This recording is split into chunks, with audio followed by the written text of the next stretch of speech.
Ladies and gentlemen, welcome back to another episode of Devil's Den, and tonight we are going over another New Jersey game on another back-to-back for another loss on another back-to-back. So, before we get started, if you guys are watching, welcome to Devil's Den. If you're new, we go over I do try to cover as many in Devil's games as I can. We basically are a small-time YouTube channel, and we go over every single New Jersey Devil game that I can. I give my thoughts. We have a good time.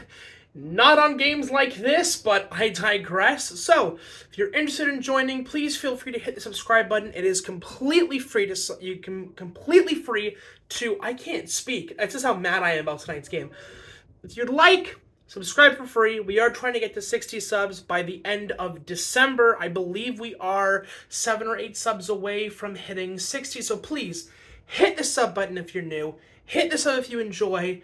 And let's get into tonight's game. So, New Jersey plays on the back end of a back-to-back nights.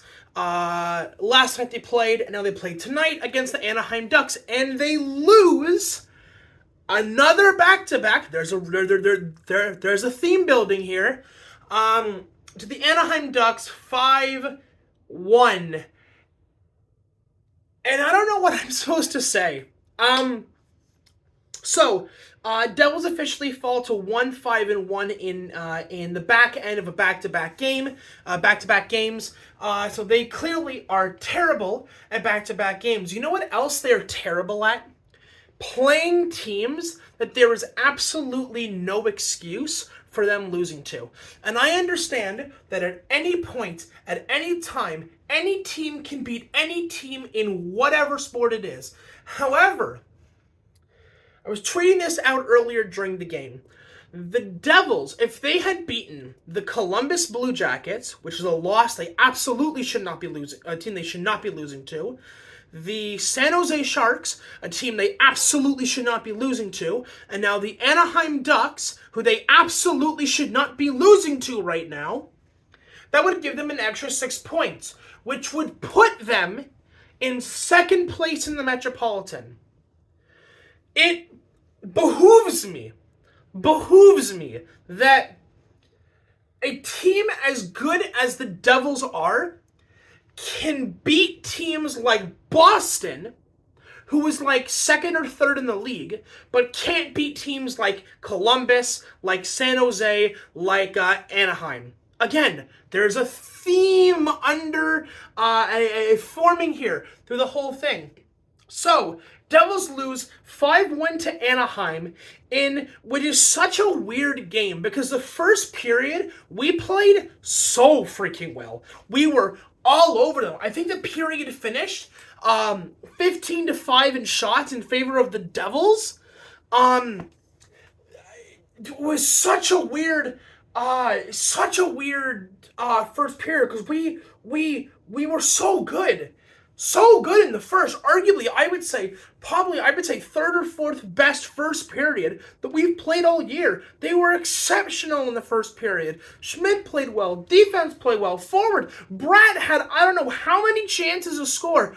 Couldn't put the puck in the net. Meyer had chances on cross creasers who hit the side of the net to score. Nothing was going in. Holla had a clap bomb 10 to 15 feet in front of John Gibson, who, by the way, played like a god tonight. We'll get to him later. The first period was so good. And it's sort of, when you open up a game, right, and you don't play well in the first period, the bar is set where it can only sort of go up. With this period, it was the opposite. We played so well in the first, the bar was set up here, which should have made me realize that it can only go down from here, and down it went. Second period, we go down 2-0. 2-0. And I'm starting to go, okay, it's only 2-0. It's not a big deal. It's not, I don't want to be worried. They've come back from worse. It's all going to be fine. And then Michael McLeod, who I knew was going to get a point tonight. In my gut, I felt it. I knew he was going to get a goal tonight. Michael McLeod scores, and it's 2-1. I go, okay. We didn't play that great in the second. We played okay. We did what we had to. Second goal absolutely should not have gone in. Schmid with the rebound, and then he kind of like takes his time. He like makes a save with his leg, and then like reaches down to go to cover the puck instead of just extending his leg and hunching over to do it. Anyways, doesn't make the save, goes in the net. It's all good. It's only 2-0. McLeod scores. It's 2-1. We're back in the game. And then the third period starts. It's like all was in peace and harmony, and then the Fire Nation attacked. And third period started. And we just didn't care. Which shocked me.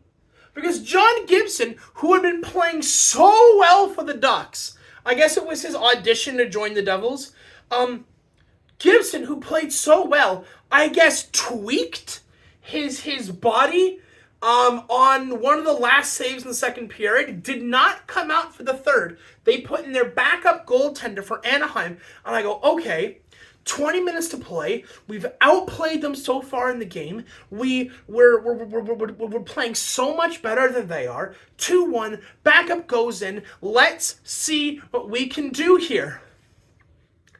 And instead of jumping on the opportunity in front of them, this being the opportunity, instead of reaching out and seizing that opportunity, what they do is decide, no thanks. No, I don't feel like playing tonight. I'm good, really. Anaheim nets 3 goals. One of them, granted, is an empty netter, but still, nets 3 goals in 1 period, and they win 5-1. And the ironic part of all of this is, you know who scored a hat trick tonight for the Ducks? Adam Henrique.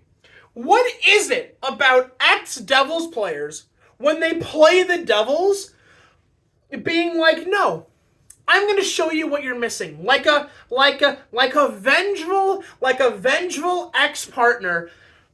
They take revenge on the Devils for getting it. Adam Henrique not only scores 1 goal, not 2 goals, but 3 goals, but also gets his first career hat trick against the Devils, which, you know, good for him, but why must it be against us?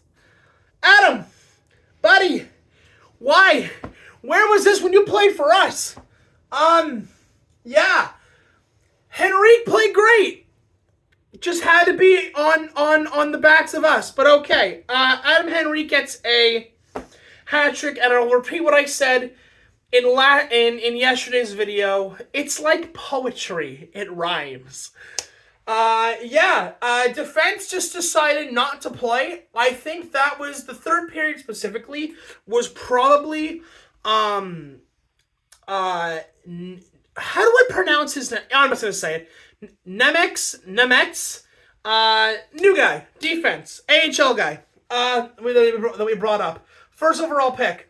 Nemets, they change the way they pronounce his name all the time in the broadcast. I'm just going to say Nemets and go from there. Probably had his worst period since joining the team. But again, you can't blame the rookie. You just can't, right? There's no way you're blaming the rookie. Now, there's one other thing I wanted to talk about before I sort of, not wrap it up, but go over.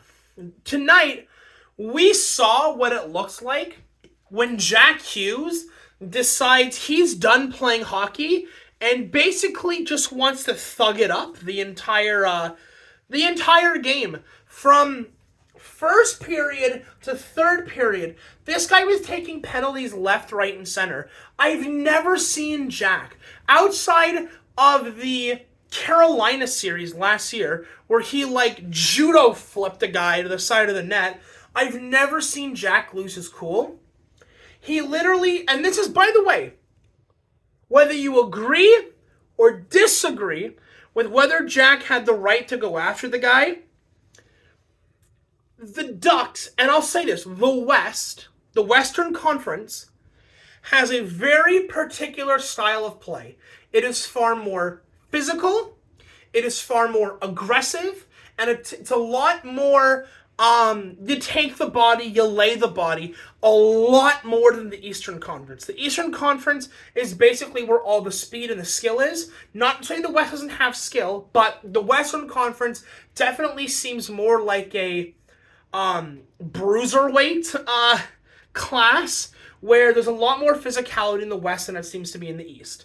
Now, saying that, of course, a team like Anaheim, if they're going to lay the body and fill their team with guys like Gudas, right, who definitely was present tonight, their whole role is going to be getting under the skin of their opponents. And boy, did they get under Jack's skin tonight. I've never seen him lose his cool like this before. He's like cross-checking guys in the back, like taking, I don't want to say kidney shots, but I don't think he had the malice or the intent, but like he's cross-checking guys in the back. He's going after guys to the point where the ref is having to restrain him. Now, if I'm Jack Hughes, I do kind of understand where he's coming from, right? This guy gets a target on his back all the time, but that's because he's the best, right? Right? Not to throw shade at Bratt or Heischer, but Hughes is the star of the team. He is the best guy on our team. The same way that Crosby had to get used to this. Ovechkin, Stamkos, McDavid, Matthews, Marner, like every team has their star player which is going to get targeted. You cannot lose your cool like this.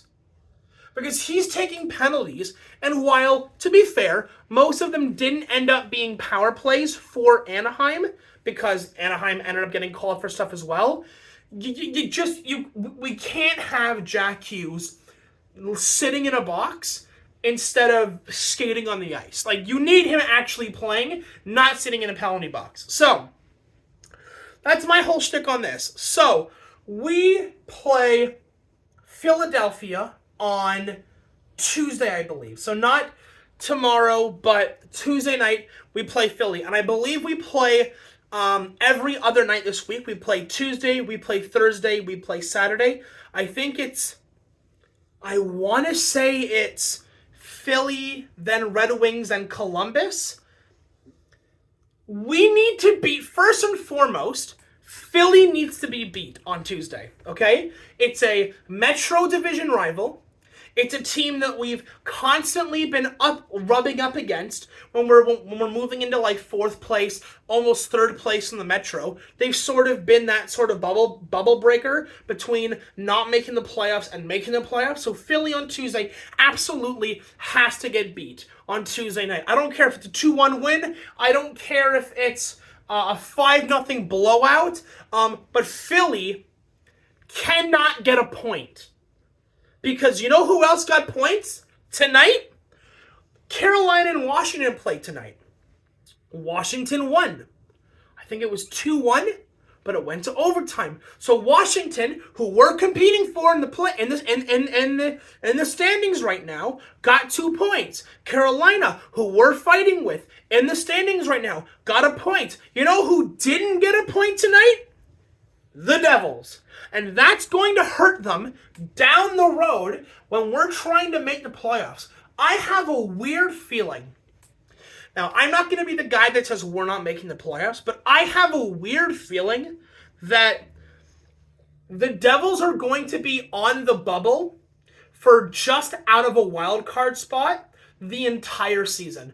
They're going to be in and out of that bubble the entire time, the entire season. Unless they go on like a 5 or 6 game winning streak and like Washington, Carolina, Philly, Pittsburgh, all like go on like a 1-5, 1-4, and 1 losing streak. I have a feeling this is how it's gonna be for the rest of the season until the playoffs start. I know that we still have I think it's closer to 60% of the season left, but like the Metro is so close in terms of points and moving up and down. I mean, you've got New Jersey, who's got like what, 30, 33, 34 points, and then it's like 33, 34, 34, 35, 37. Like, it's so close. And games like tonight, when you're playing Anaheim, you can't lose these games. You absolutely cannot lose these games. And that goes back to sort of the original part of this video when I'm talking about losing games to guys like Columbus, to San Jose, to Anaheim. If you want to be a playoff team, there is no excuse for you losing these games. You have to. And it doesn't make any sense because I tend to be like a logical thinker, a 1 + 1 = 2 kind of guy, right? But when I see teams losing to, I know I keep repeating myself, but losing to Columbus, to San Jose, to Anaheim, hell, even to Edmonton, who I get are on a tear now, but then you beat Boston? Boston? Like, come on, guys. They gotta do better. They have to do better. Yeah, I think that's everything. Jack Hughes losing is cool. Points-wise, standings being tight. Yeah, my frustrations at not playing a full 60 minutes again. But yeah, that's going to do it for me, guys. Again, if you've made it to the end of the video, remember, please make sure to subscribe to the channel. We only need about, 7 or 8 more subs to make it to our goal of 60 subscribers by the end of December. And that's going to be it. All right, I'll talk to you guys in the next one. Adios.